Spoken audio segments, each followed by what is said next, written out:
स्वागत है दोस्तों आपका अपने चैनल स्कूलिंग एजुकेशन में।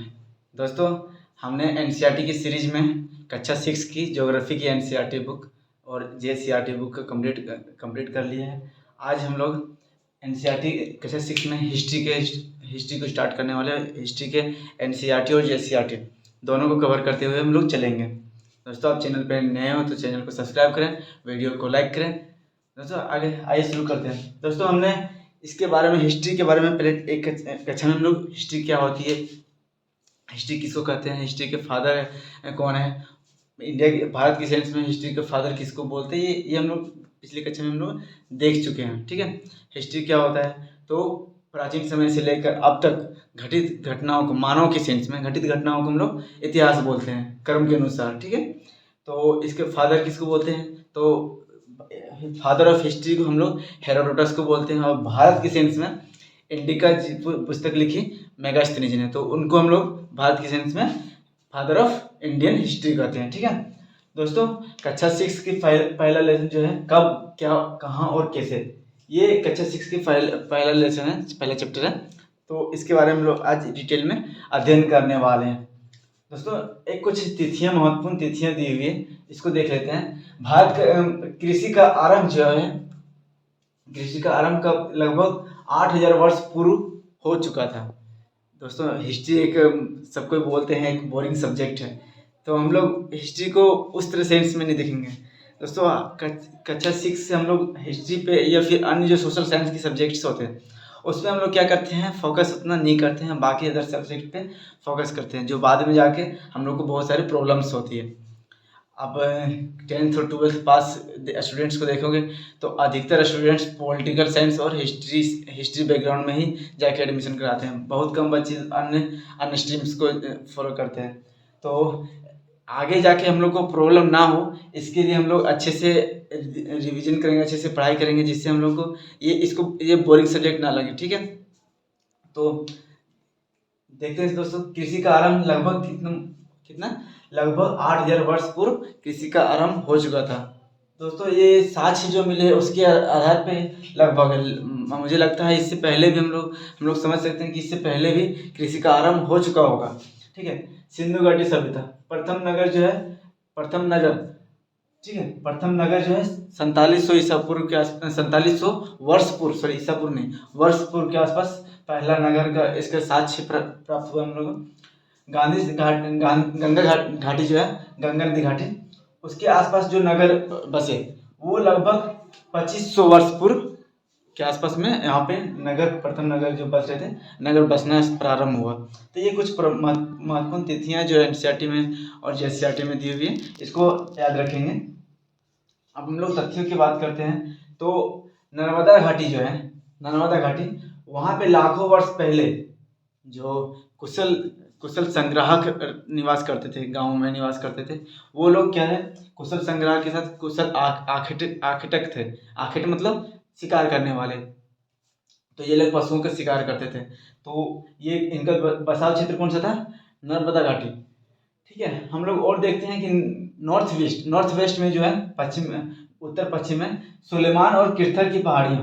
दोस्तों ये आप कमेंट बॉक्स में बताइए कि सुलेमान और किरथर की पहाड़ियाँ कहाँ पे है, वर्तमान में कहाँ पे है। ठीक है, ये सुलेमान और किरथर की पहाड़ियों में 8000 वर्ष पूर्व गेहूं जो क्या हम लोग उत्पादन करते हुए देखते हैं। ये लोग गांव में निवास करते थे यहाँ पे। ठीक है, सुलेमान और किरथर की पहाड़ियों के आसपास लगभग 8000 वर्ष पूर्व गेहूं के साक्ष्य और जौ के साक्ष्य के उत्पादन के साक्ष्य हमें प्राप्त हुए।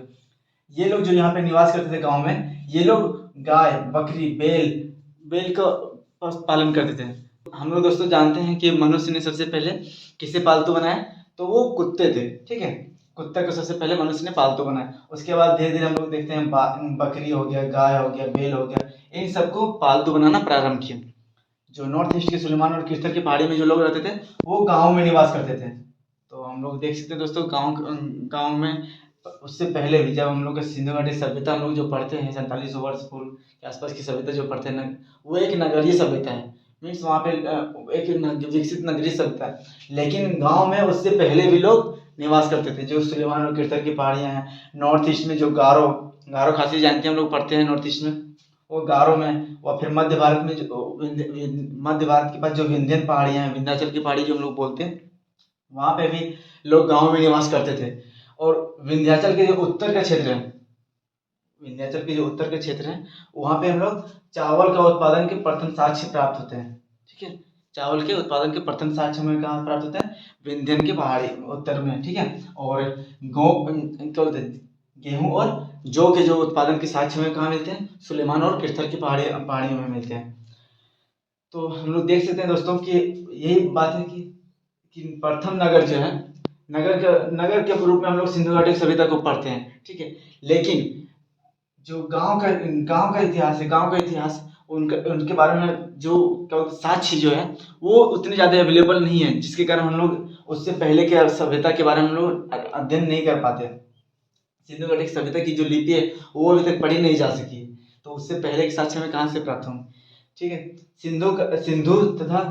सिंधु इसकी सहायक नदियाँ जो है, वहाँ पे जो नगर का जो बसावट प्रारंभ हुआ वो लगभग 4700 वर्ष पूर्व वहाँ पे नगर बसना स्टार्ट हुआ। जो आरंभिक नगर के हम लोग साक्ष्य देखते हैं वो सिंधु घाटी सभ्यता में हम लोग देखते हैं। ठीक है, आगे हम लोग देखते हैं कि गंगा नदी जो है, यहाँ से सिंधु घाटी सभ्यता जब कुछ हास्य के रूप में आने लगे, जब इसका विलुप्त होने प्रारंभ हुआ, जब नष्ट होना प्रारंभ हुआ, तो हम लोग देखते हैं कि गंगा नदी के आसपास के क्षेत्र में जो है वहाँ पे बसावट आरंभ हो चुका था।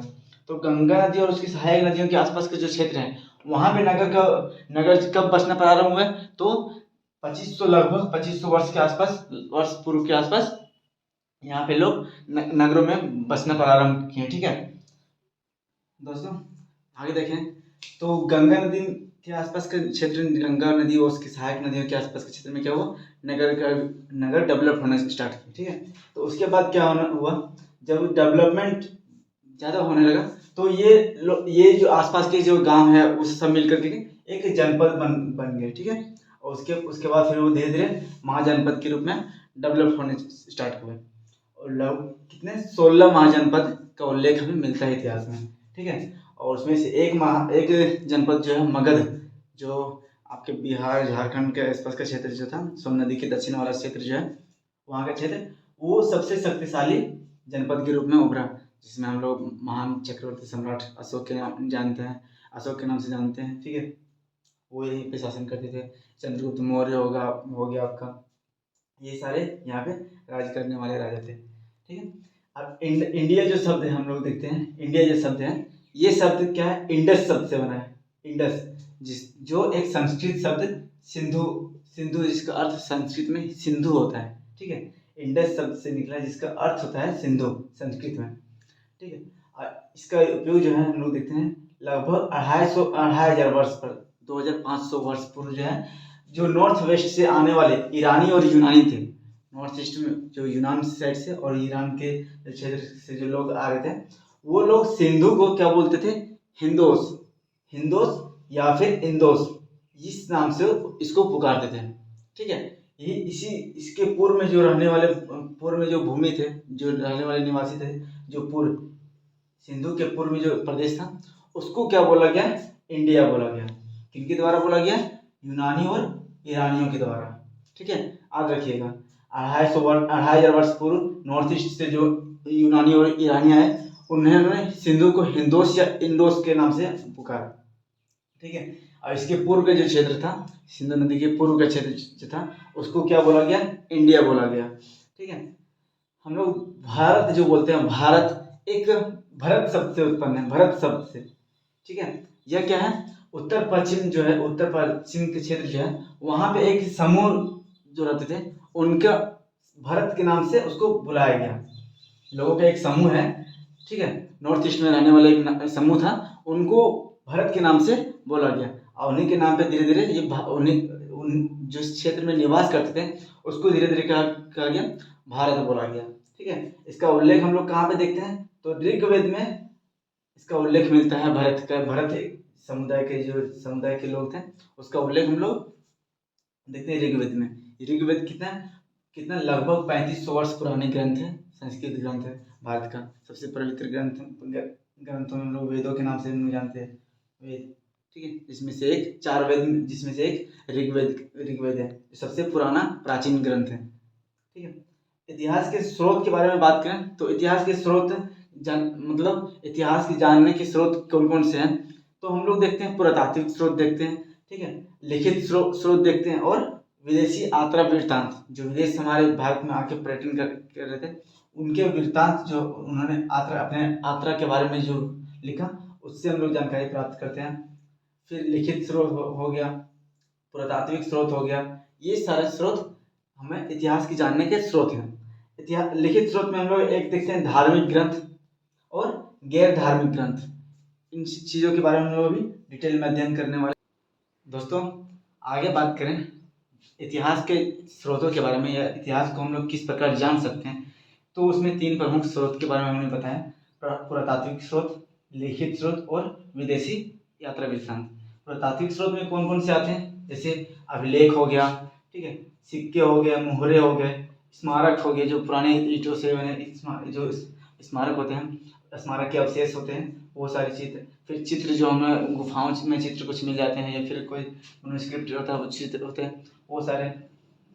फिर मूर्तियाँ हो गई इसमें, और हम लोग देखते हैं जानवरों की हड्डी जो मिलते हैं। फिर जो कुछ चावल, मैंने बताया कि चावल का उत्पादन विंध्यन के उत्तर में हो रहा था, तो उसके जो अनाज जो हो गए, बीज हो गए, वो सारी चीज़ें भी इसमें आते हैं। ठीक है, पांडुलिपियाँ हो गई, ये सारी चीज़ें किस में आते हैं, पुरातात्विक स्रोत में आते हैं। ठीक है, अब देखें पुरातात्विक स्रोत में अभिलेख क्या होता है। अभिलेख दोस्तों हम लोग देखते हैं, अभी वर्तमान के परिप्रेक्ष्य में बात करें तो कहीं पे गांव में आप देखते होंगे, कहीं पे मंदिर बना तो एक छोटा सा बोर्ड लग जाता है, ठीक है, उसमें उल्लेख रहता है कि इस फलाना इंसान ने बनाया है। आप कोई सरकार की अगर कोई योजनाएं देखते हैं तो कहीं नहर बना या फिर पुल बना तो उसमें एक बोर्ड लग जाता है कि इस मंत्री के द्वारा इसको कर कमलों के द्वारा इसको क्या बोलते हैं उद्घाटन किया गया या इसके सहायता से बनाया गया, तो ये चीज़ें देखते हैं। ठीक है, तो प्राचीन समय में जो है कठोर सतह हो गया, लोहे की सतह, जो भी चीज़ें होते हैं, स्तंभ होते हैं, उस पर क्या था, किस राजा ने इसको स्थापित किया या किस राजा ने इसके, राजाओं के बारे में हम लोग इसमें देखते हैं। ठीक है, अभिलेख, राजाओं के आदेश पत्र उसमें होते थे, राजा ने क्या आदेश दिया, फिर उसके राजाओं के वंशावली के बारे में भी हम लोग उसका वर्णन देखते हैं। ठीक है, और राजाओं के कार्यों का वर्णन इसमें देखते हैं, कुछ राजाओं के प्रशंसा के बारे में भी देखते हैं। ठीक है, इसको हम लोग अभिलेख बोलते हैं। ठीक, अब पांडुलिपि क्या होता है, पांडुलिपि हाथ से लिखी हुई रचनाएं जो है उसको पांडुलिपि बोलते हैं। ठीक है, हम लोग देखते हैं प्राचीन समय में क्या था, भोजपत्रों या ताड़ के पत्रों पे हम लोग देखते हैं महाकाव्यों का रचना किया गया है, तो उसको पांडुलिपि बोलते हैं। ठीक है, इसको इंग्लिश में मैन्युस्क्रिप्ट बोलते हैं, जो एक लैटिन शब्द है, इसका अर्थ होता है हाथ से लिखना। ठीक, इसको पांडुलिपि, हाथ से लिखी गई पुस्तकों को हम लोग बोलते हैं। ये ताड़पत्रों और भोजपत्रों पे लिखा जाता था पुराने समय में। ठीक है, उसके अवशेष जो बचे हैं उसको पांडुलिपि बोलते हैं। लिखित स्रोत में क्या क्या आते हैं, तो लिखित स्रोत में धार्मिक स्रोत आते हैं और गैर धार्मिक स्रोत। अब धार्मिक स्रोत क्या है, जो हम लोग हिंदू धर्म के देखते हैं, हिंदू धर्म हो गया, बौद्ध धर्म हो गया, फिर मुस्लिम धर्म हो गया, जैन धर्म हो गया, इन धर्मों के जो धार्मिक ग्रंथ होते हैं, ठीक है, उसको हम लोग लिखित स्रोत में बोलते हैं। ठीक है, धार्मिक स्रोत बोलते हैं। इसमें हम लोग देखते हैं रामायण की रचना जो है, रामायण की वाल्मीकि जो रामायण की रचना जो की है वो, फिर महाभारत की रचना हो गया, फिर हम लोग देखते हैं वेदों के बारे में देखते हैं। ठीक है, वेद उपनिषद जो सारी चीज़ें हो गया, ये सारे किस में आते हैं, आपके धार्मिक स्रोत में आते हैं। ठीक है, गैर धार्मिक स्रोत क्या हो गया, गैर धार्मिक स्रोत वैसे रचनाएं जो धार्मिक नहीं थे, जिसका रिलेशन जो धर्म से रिलेटेड नहीं थे, जैसे अर्थशास्त्र, कौटिल्य के अर्थशास्त्र हो गए, फिर विशाखा दत्त की मुद्रा राक्षस के हम लोग देखते हैं, राजतरंगिणी देखते हैं, पंचतंत्र की रचना देखते हैं, ये सारी रचनाएं जो है गैर धार्मिक स्रोत में आते हैं। ठीक है, विदेशी यात्रा वृत्तांत, दोस्तों विदेशी यात्रा वृत्तांत जो है लिखित स्रोत में हम लोग काउंट कर सकते हैं, पर इसको अलग से देखते हैं। विदेशी यात्रा वृत्तांत जो है, जो पुराने समय में क्या थे, जो दूसरे देशों से भारत में यात्रा कर रहे थे कुछ यात्री, उनके द्वारा लिखी गई रचनाएं जो है, हमारे देश के बारे में लिखी गई रचनाएं, उसको इसमें विदेशी यात्रा वृत्तांत में आते हैं। जैसे हिस्टोरिका, हेरोडोटस ने हिस्टोरिका की रचना करी, इसमें हम लोग भारत और फ्रांस के संबंधों के बारे में अध्ययन कर सकते हैं। इंडिका जो पुस्तक है ये मौर्य काल के इसमें आया हुआ मेगास्थनीज जो भारत आए थे, इसने इंडिका की रचना की। इसमें भारतीय समाज के बारे में और दर्शन के बारे में इसने वर्णन किया है। दोस्तों, अगर जानकारी अच्छी लगी हो तो वीडियो को लाइक कर दें, कमेंट में बताएं कि वीडियो कैसी थी और अन्य स्टूडेंट्स के साथ शेयर करें। धन्यवाद।